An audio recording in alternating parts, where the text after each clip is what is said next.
So hello, my name is Matt Bowker and I manage Rhodes Scholars virtual lecture series. And it's my pleasure to host today's virtual lecture. And today you'll be hearing from Farah and Abdullah, who are the founders of the Center for Cross-Cultural Learning.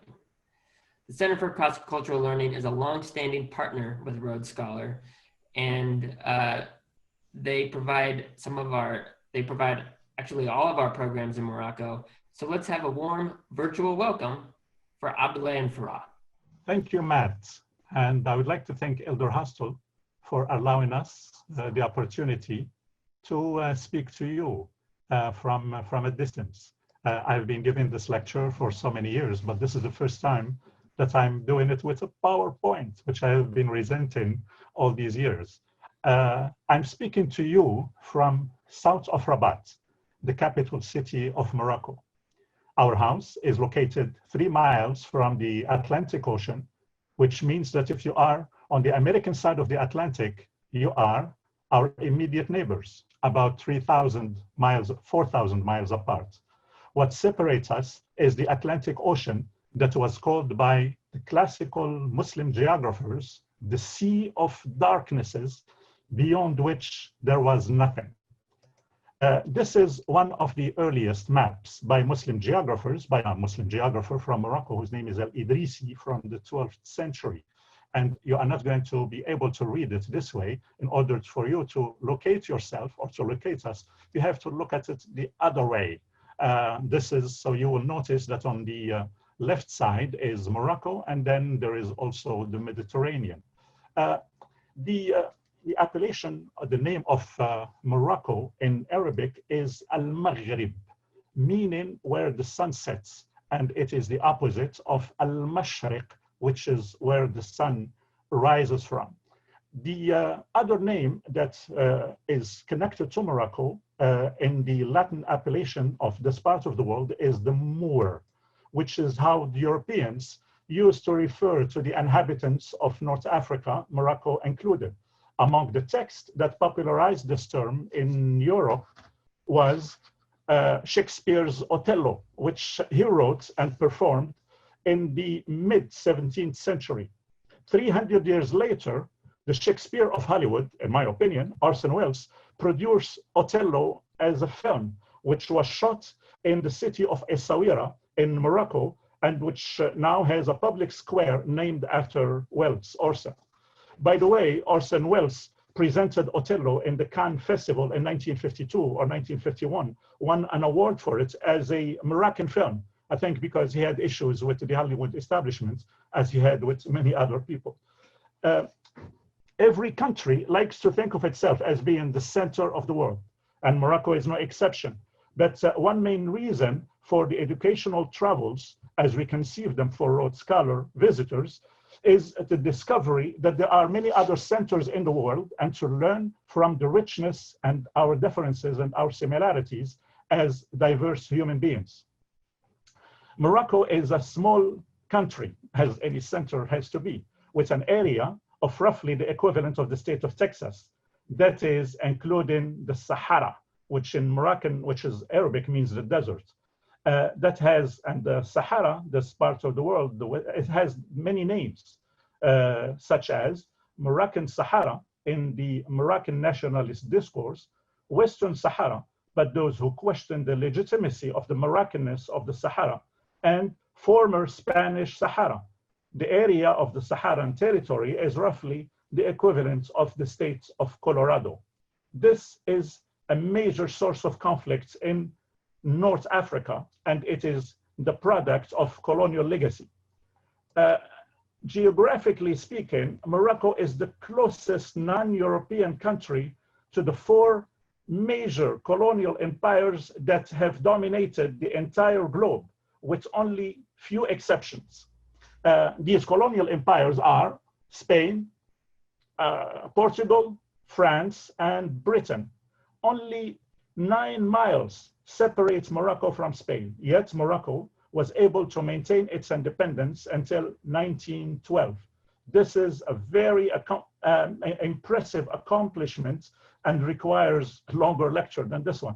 A short explanation for the late colonization of Morocco is the rivalry between European powers, namely France, Britain, Spain, and Germany, over who would take control over this strategic location.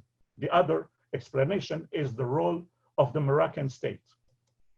Morocco has only known monarchy as a form of government, referred to in the Moroccan political vocabulary as the makhzen, which means the traditional state, which has mobilized over the centuries the tribes under its authority to either conquer the Christian territories during the heights of the Moroccan power or to resist them since the rise of Europe in the 15th century.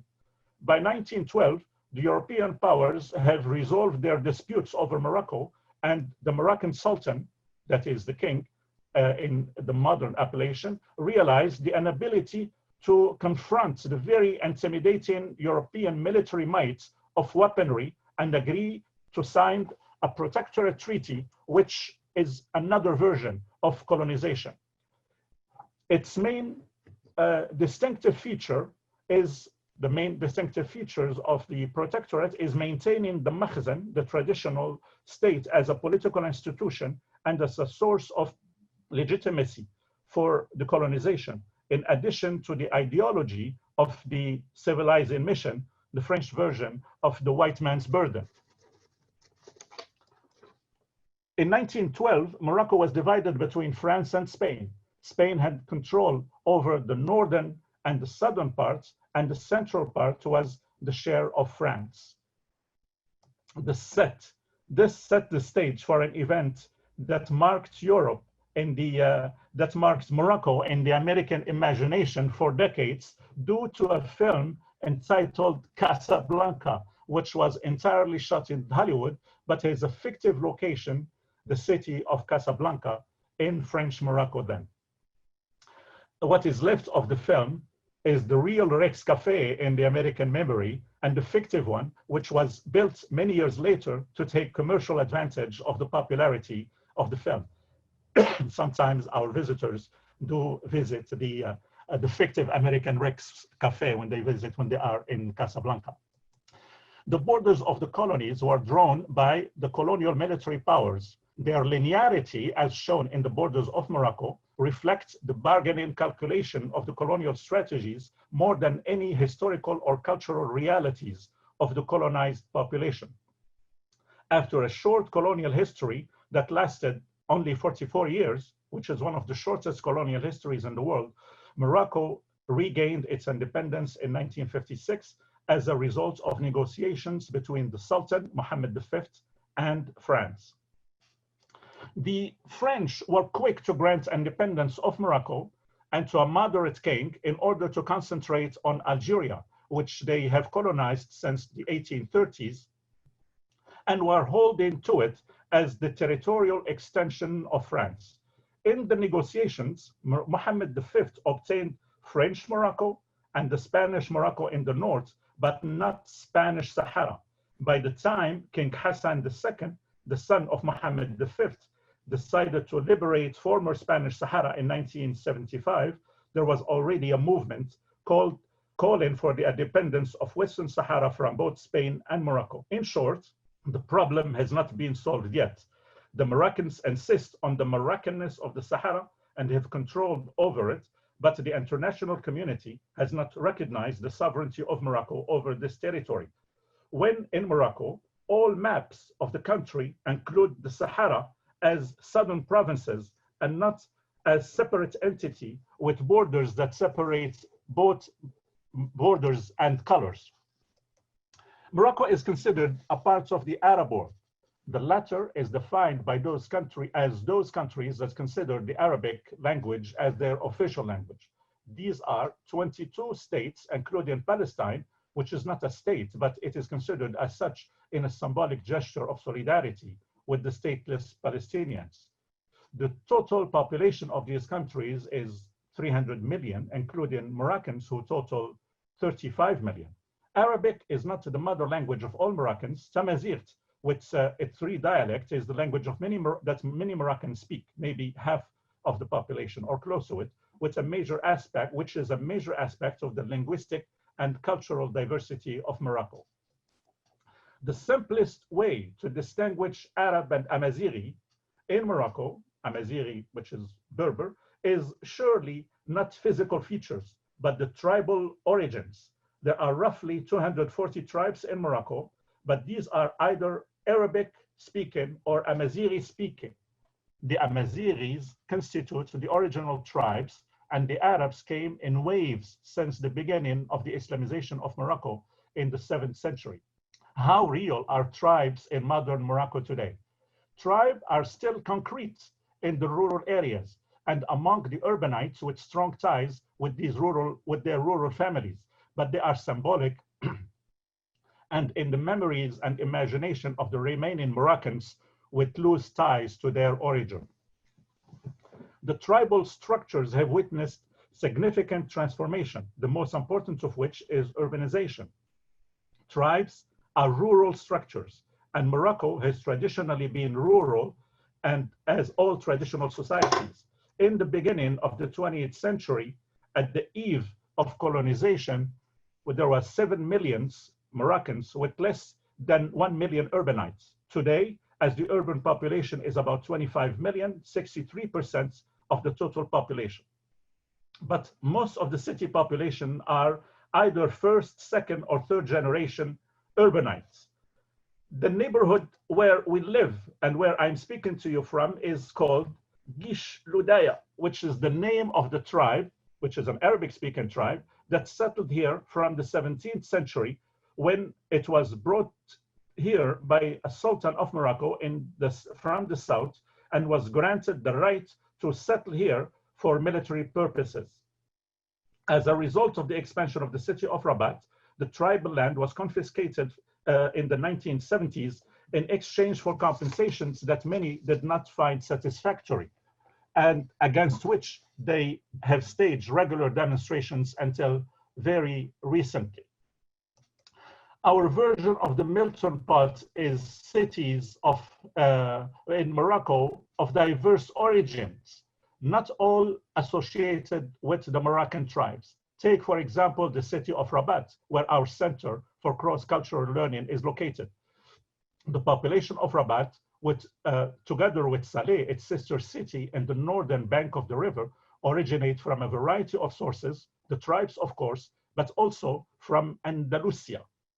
But you have people who consider themselves genuine Rabatis, who originate, in fact, from Andalusia, southern Spain, and who migrated in waves after the expulsion from Spain and during the reconquest of Spain by Catholic Spain, the last phase of which happened in the 17th century.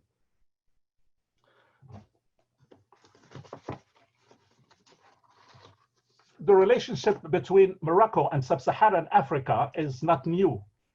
In fact, this distinction between North African and sub-Saharan Africans give the impression that the Sahara is like a wall separating the two African regions. But the Sahara for centuries was open to many trade routes that connected Africa and impacted Morocco and the Moroccans. Take, for example, pictures of the south of Morocco, the Kasbahs. Here are examples of architectures of the south of Morocco and also of Moroccans who are famous for their music called the Gnawa music, who are invited to perform on several of our Rhodes Scholar programs. The current dynasty in Morocco is called the Alawites, and not to be confused with the Alawites in Syria, which is a religious sect. In Morocco, the Alawites are named after the founder of the dynasty, Ali. The king of Morocco, Mohammed V, is the 24th Alawite ruler, and he succeeded his father Hassan II, who passed away in 1999. One other criteria for measuring the resources of a country is gross domestic product, which in Morocco amounts to $100 billion, which is insignificant by American standards, whose GDP total more than $22,000 billion. Notice I didn't mention trillion because we haven't reached that in our economy yet. The Moroccan economy depends a lot on the rain, and yesterday we had rainy weather, and today which is good news for our agriculture and our markets. Actually, this is the best season for all kinds of fruits such as watermelons, strawberries, apricots, and peaches. All these fruits are in abundance and have not been affected by travel restrictions due to the exceptional times of Corona. Notice I have not mentioned anything about the Muslim dimension of Morocco, although it is central. But in our household and lectures, we separate between politics, my territory, and religion, my wife's specialty. That separation is one of the secrets for our long, happy marriage. But although I avoid stepping in her territory, I have noticed that she is not very strict about this division of labor as in the past. Maybe this is a sign of a larger shift than that is not limited to our household. Farah, the floor is yours. Thank you. I wish that you could step a bit more in other parts of my territory, not only in lectures. Yes, Morocco is also a Muslim country, and the founder of the first Muslim dynasty is Moulay Idris, who was fleeing from the Arabian Peninsula during the reign of the Abbasid dynasty in the 8th century. Moulay Idris Mausoleum is near the city of Fez, and our participants in the Rhodes Scholar programs do go to this small town, which is where Islam started in Morocco. The Moulay Idris married a Berber woman, or an Amazighi Berber woman, and their son was considered to be the first Muslim king. He's buried in Fez in Morocco. Since then, several Muslim dynasties have been ruling over the country. Some of those dynasties are considered from an Arab descent and others from a Berber descent. However, intermarriages between Berbers and Arabs have always existed since the beginning of Islam in Morocco up till today. The king of Morocco, the ruling king of Morocco today, is also from a mother who is Berber and a father who is an Arab. And it is true for the normal population of Morocco. This is how we think usually about Berber people. It's the tattoos, it's colorful dresses, etc. So that's an image just to show that this is for us how we consider Berber women or Berber tribes. Before the advent of Islam, the Berbers or the Amazighi people who lived in Morocco, or who are original inhabitants of Morocco, were following polytheistic and pagan religions that have been inspired from the the ancient Egyptian beliefs, but also from mythologies coming from Iberia, from the Roman and Hellenistic mythologies. Morocco also has been known for its Jewish minority. Today, 50% of Moroccans are Berber, most Moroccans are Muslims, and there is a small Jewish minority who still lives in Morocco. The majority of Moroccan Jews are either in Canada, France, or Israel today. The other religions that have existed in Morocco are Christianity. Today, we have some Roman ruins, such as the Volubilis ruins near Fez and near Moulay Idris, where Islam started. For some reason, the Christianity disappeared from Morocco, or among Moroccans. In other words, there are Christians, non-Moroccans living in this country, but among Moroccans, the only existing recognized religious minority that still exists in Morocco today besides Islam is Judaism. Judaism in Morocco is quite important for the history of Morocco. This is a synagogue in Fez, and this is a museum of Moroccan jewelry in Casablanca. There are several today, but this is the most important one that preserved the patrimony. Today, 99% of the Moroccans are considered Muslim Sunni. As you know, Islam is divided into two major divisions, Sunni and Shia. In the world, about 82 to 85% of the Muslims are Sunni in the world, and about 10% are Shia. The rest are small other denominations such as Khariji, the Druze, Ahl Quran, etc. And it's a small number around the world. The Sunni and Shia are divided into further subdivisions, which are either sects for the Shia or Sunni theological schools, schools of laws for the Sunni. In Morocco follows the school of jurisprudence that is considered to be the Maliki. I go back to the slide. The Maliki school of thought, if you look at the branch here, you have Sunni and you have 4 branches and the top. The Maliki is mentioned here as the third one. This is a school of thought. This is a rite that is followed by Moroccans. As Muslims, the Moroccans believe in the Quran as the unquestionable word of God, the Hadith as the sayings of Muhammad, and the jurisprudence or school of thought of Maliki, which tells us how to practice our religion. In terms of the Hadith, it is the equivalent of Talmud for those of you who are familiar with Judaism. It tells us how to practice our religion and how to follow Muhammad's precepts.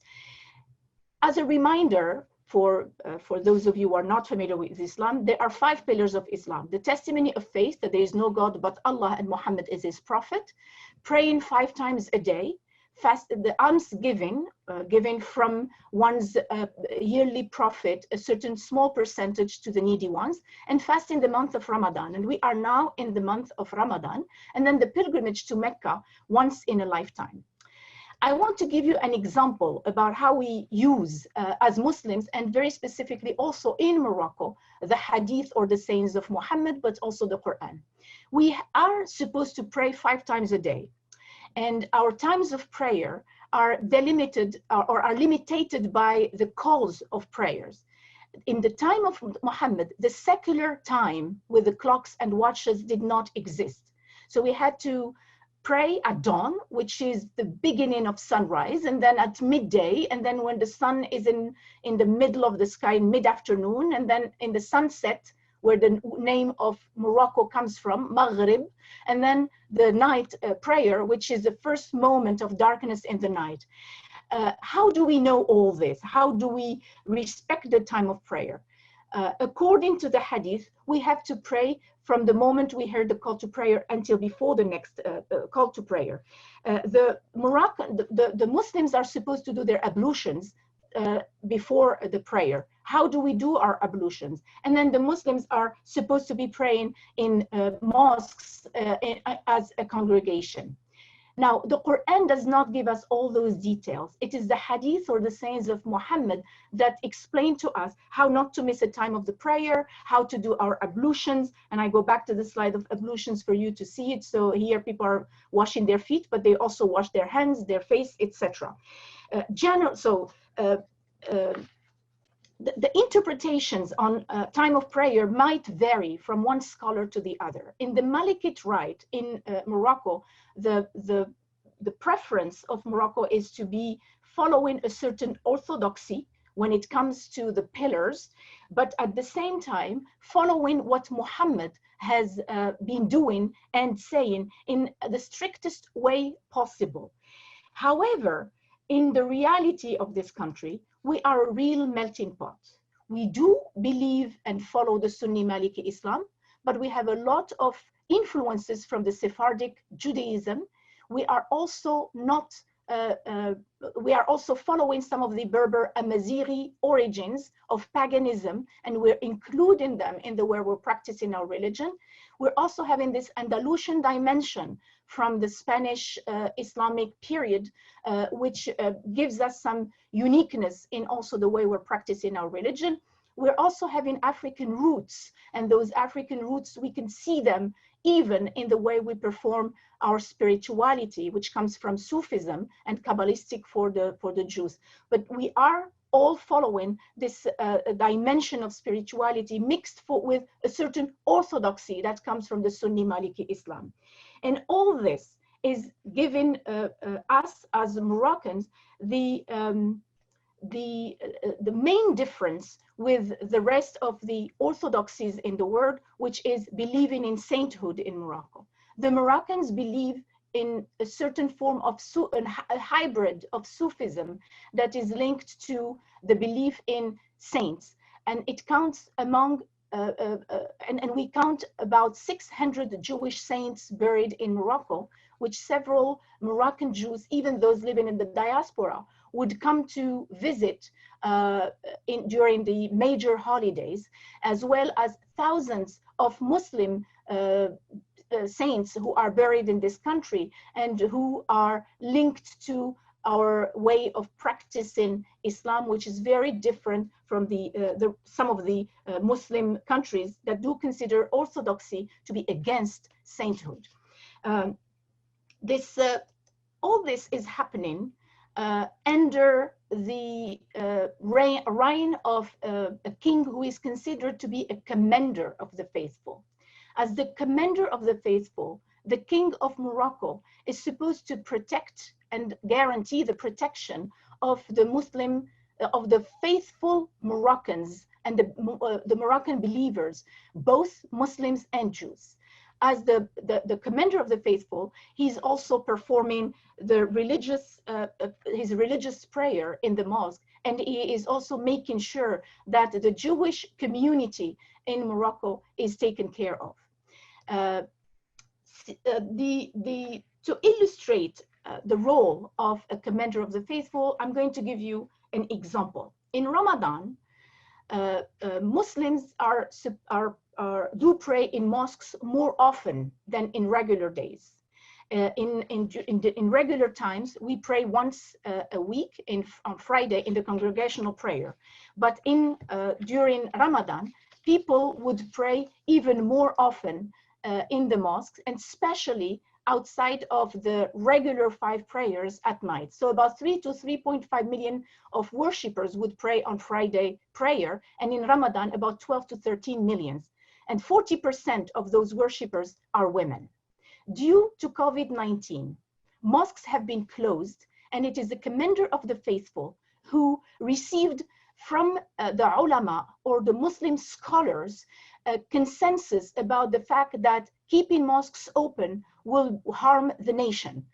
So they have to ask the king to issue a fatwa, which is a religious decree.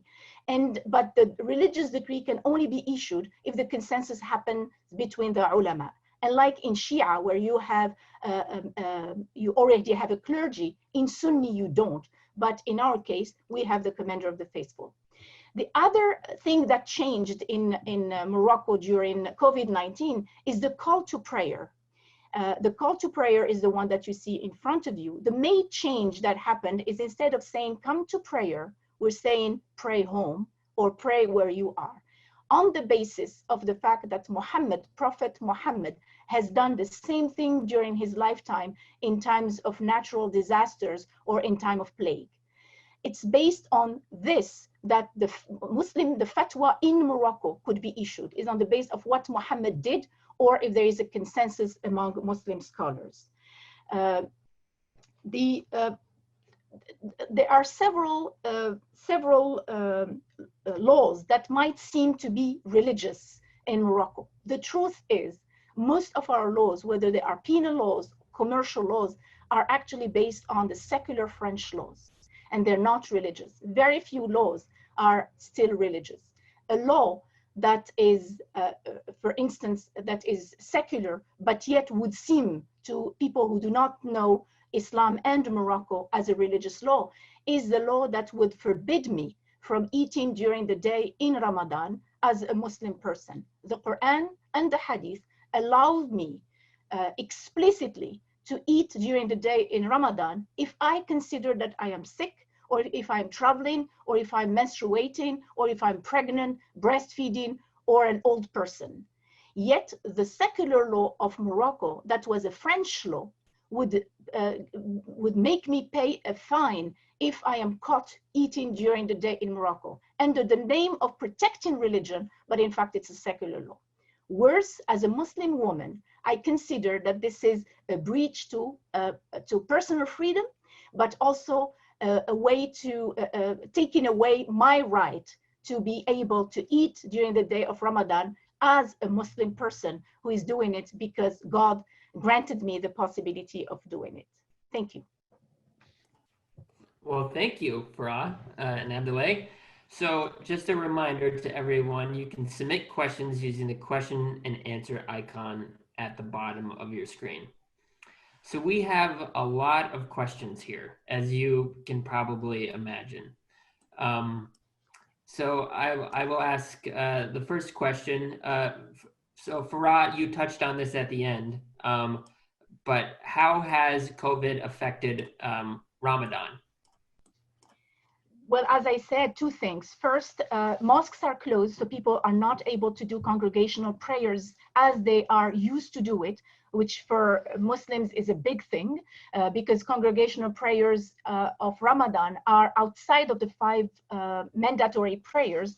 And as I said, it takes about 12 to 13 millions of worshippers every night during the whole month of Ramadan. Due to COVID, we can't do that. And due to COVID, we also do not have the same call to prayer. In my lifetime, I have never heard the call to prayer changed until during this COVID-19. Okay, and one more question for you, then I'll try to, I'll split it up a little bit. But Farah, we have a question asking, do you wear a head covering? I don't. And we have a session on the 28th about Islam and women, and I will be discussing the dress for women also as part of Islam, if the person is interested in joining that lecture. But wearing the scarf or covering is not mandatory in most Muslim countries, except for Iran, Saudi Arabia, even there, I think where they're changing, and Afghanistan under Taliban. Except for those 3 countries, it is not mandatory by law in those countries. It could be cultural, social, personal. Okay. Abdullah, this question I think is for you. Can you provide a little bit more context about the Berbers and to describe who the Berbers are? Yes, the Berbers are the original inhabitants of this part of the world. And as I mentioned, the easiest, the simplest way of identifying Berbers is not physical. There is absolutely no difference between Moroccan Arabs and Berbers on the basis of how they look. But the simplest way is whether they originate from Berber-speaking tribes or Arabic-speaking tribes. And this is an important distinction. The second is that the language, the mother language of the Berbers, they are is the various dialects of the Berber language, and it is a language that is very different from the Arabic language. The third is that these distinctions that we can talk about as anthropologists have to some extent disappeared in the sense that the Berbers are related to tribal structures which are rural, but because of urbanization, there is so much intermarriage between Arabs and Berbers in the cities to the point where, for example, my sister is married to a Berber, and I know so many of our CCL staff members who are either Berbers or Arab and who mingle and intermarry and and have relationships with one another. So in short, the major distinction is linguistic, and also there is some politics involved in that, which means how do you identify the identity of the nation as a whole, whether you should emphasize the Arabic only, which used to be the case until the 1960s, or whether you consider Morocco as a multicultural Morocco, which I think there is a consensus now that Morocco is not Arabic only, but an Arab, Amazighi, Andalusian, African, Hebraic nation. Thank you. We have a follow-up question from Jean. Do the people from the various tribes, do they get along well? People get along well. Sometimes they don't get along well at other times. However, it will be very simplistic to identify or to explain when people don't get along on only one dimension. For example, there is also other dimensions in why people don't get along, which is class, whether people are from rural or urban areas, whether people are rich or poor, whether it is women or men on gender basis. But I think that overall, the relationship in Morocco has been stable and peaceful. And that is due to the fact that you cannot really highlight a specific segregation that exists between Berbers and Arabs, whether in schools, whether in the public service, whether in the in private sector. But I think what used to be a major source of conflict between the Berbers and the Arabs is the fact that the Berber language was not recognized as an official language, something that was resolved by the 2011 constitution, which does recognize Berber as an official language. And there's one more. What makes Saharan Spain so attractive so that Protectorate Treaty has been dissolved in favor of Morocco? I don't know who wants to answer that question.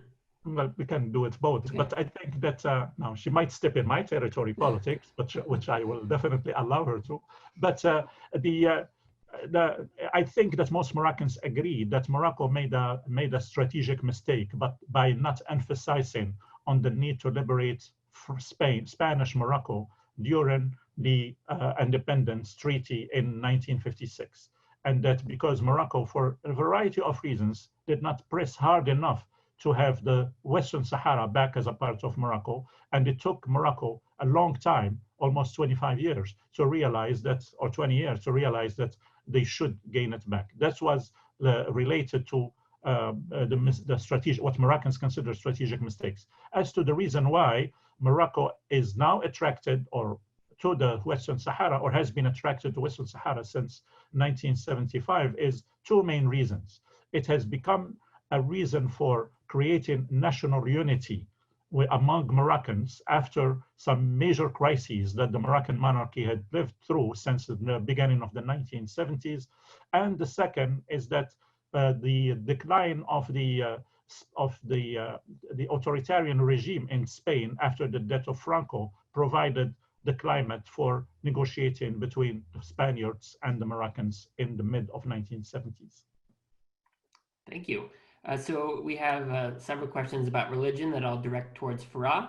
So Farah, first of all, in one of your slides, you had a picture of men praying. Are men and women separated when they pray? Yes, men and women are separated when they pray. Up till the time I was a teenager, there were no spaces for women in our mosques. So women would come to pray whenever it was possible, but it was very small number of women praying. Now every mosque has to have a space for women. So women have their own entrance, their own space for ablutions, and the space for women could be on the sides, in the different room, upstairs, or sometimes in the back. But men and women are not in the same lines. And very often it's like it's considered culturally that for the men it's mandatory, but for women it's not mandatory to pray in mosques. While from a religious standpoint, it's mandatory for both. It's not mandatory, but it is preferable for both to pray in mosques, especially during the congregation prayers. And similarly, Anne would like to know if teleprayers are happening, and are those also separated, if they are? Can you say it again? Which prayers? Are people praying virtually? Oh, this is a very good question. Normally in congregations, people consider that if it's not happening in mosques, in a congregation, they could do it at home, in a family or together when they are a small community living together, because there's still people living together. But to do it virtually, it's still something that is not considered normal in our culture. I think the COVID-19 has came suddenly. Some people may do it, but it's not official. Okay, and a few questions about Jewish culture in Morocco. First of all, what percentage of people would you say are Jewish, and are Jewish people required to fast during Ramadan? The number of Jews who are still living in Morocco is less than 5,000 Jewish people in this country. There used to be over 300,000 Jews in Morocco who left in different waves to Canada, France, and Israel mainly, but not only.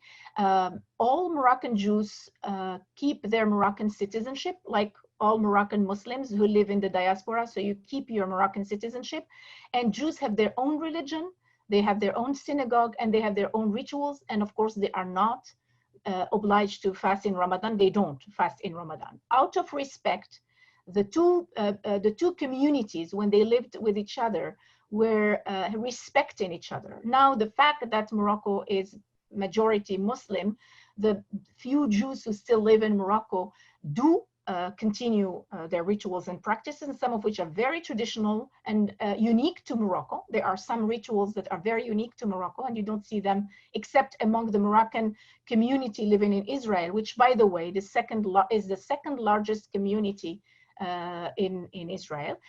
But they have their own religion, and that's the reason why the commander of the faithful, the king, is supposed to protect and guarantee the fact that they will do their rituals and practices as Jewish people and not follow the Islamic religion. Okay, this question is from Donald. What is the mix of French and Arabic language in schools and most families? Well, you have, although the official language of Morocco is Arabic, the languages that we teach in schools are, in addition to in addition to Arabic, which is the standard Arabic, is French, and also to a lesser extent English. All schools in Morocco, and this is a topic that became very debatable recently, all schools in Morocco, both public and private, are going to teach or start teaching French early on in the beginning of the elementary schools. And gradually, all scientific courses are going to be taught in French. At the university level, all science classes, including, for some reason, economics, are taught only in French. The humanities and the literature courses are taught in both Arabic and the languages in which these subjects are taught, such as the English department or the French department. In the economic sphere, French is very much dominating in the private sector, in the banking, in the industry, in all these spheres. It is mostly French. Arabic has been and continues to be the language of religion, the language of daily lives, and to some extent the language of mass media. And I would add to this that it's also the language of law in Morocco. So, and secular law, not necessarily only religious law. Is that the same for Western Sahara? Western Sahara is administered by Morocco, and it has 3 provinces as part of the Moroccan administration, and all these provinces, including the provinces of the Sahara, are under the Moroccan laws, whether in terms of the education or in terms of any other aspect of the administration. The languages both in the Sahara and in the north of Morocco, prior to the independence of Morocco in 1956, was the language of the colonial power, which is in both of these regions, was Spanish. But gradually, Spanish has disappeared, or is disappearing, and being replaced by, in addition to Arabic, is being replaced by French as the language of the, as the second important language of the administration in Morocco. What is the rationale for teaching science in French? The official explanation to that is that the Arabic language is not very rich in the production of material and publications in Arabic. And therefore, with Arabic alone, a Moroccan would not have access to the modern sciences. And since the French has been very dominating in Morocco since the colonization in 1912, the Moroccans, and also because of the political power of the elites in Morocco that has been educated in France, there is this affinity with the French culture, which is called in Morocco la francophonie, Francophile Moroccans. And in this view, from this perspective, the rest of the world, apart from outside of Morocco, or access to the rest of the world outside of Morocco, is the French language. Although they are now facing serious challenges by the fact that many Moroccans realize that French language is not as widely spoken and used in fields, including science, as they thought, and it is now mostly English that is the predominant language. But still, the influence of the French language and of the Francophone elites in Morocco is still very strong. So returning back to religion, this is a profound question here. So Priscilla would like to know, is Allah equivalent to the Christian God, or is Allah a totally different entity? That's a very good question. I wanted to be quick in my lecture, and I missed saying this, but Allah means God in capital G. It's the same thing. God and Allah in Arabic only means God in capital G. For the Muslims, Allah is the monotheistic God of the Jews and the Christians, but it's also the God of gods for the Arab pantheon before Islam. So the name of Allah was the name of the Zeus, if I may, or the Jupiter of the Arab pantheon, and it was kept for the early Arab Muslims, but it's referring to the continuity from Judaism and Christianity.